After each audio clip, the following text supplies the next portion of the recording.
Kata atau idiom oligarki menjadi akrab di telinga masyarakat Indonesia belakangan ini.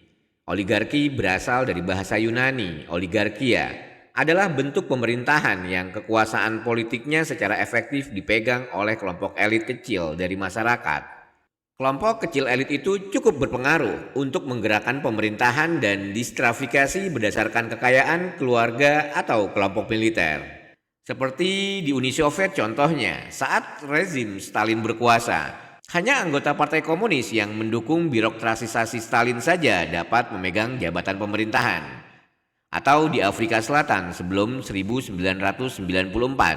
di mana orang-orang minoritas berkulit putih memerintah secara oligarki atas mayoritas penduduk Afrika Selatan berkulit hitam.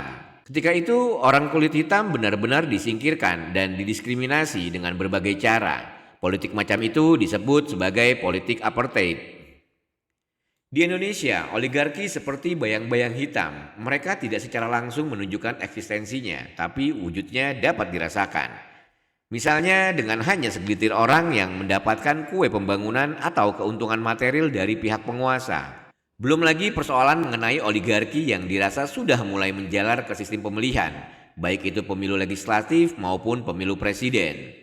Keberadaan oligarki selama 2 kali pemilu telah membuat masyarakat jengah dengan pemilihan presiden yang calonnya diatur sedemikian rupa. Pengaturan hasil ini dirasa sistematis, mulai dari jumlah sampai ke level perhitungan suara.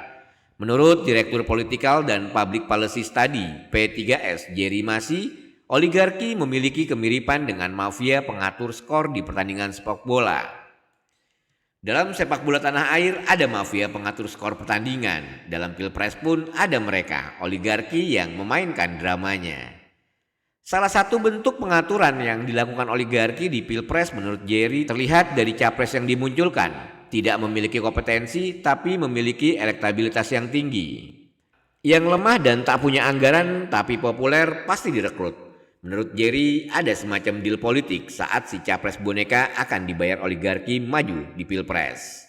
Yang pasti, lanjut Jerry, pengaturan pilpres di bawah kendali oligarki bakal memberikan kerugian besar bagi rakyat Indonesia. Di samping masyarakat tak punya kebebasan dalam memilih pemimpin yang layak, juga dapat merugi secara ekonomi ke depannya. Jika si capres boneka menang, maka proyek besar akan dikelola oleh kelompok oligarki ini dan menjadi bagian kemenangan mereka. Bukan hanya itu, presiden boneka pun akan tersandera kepentingan oligarki di mana akan menyita perhatian negara hanya kepada kepentingan mereka nantinya.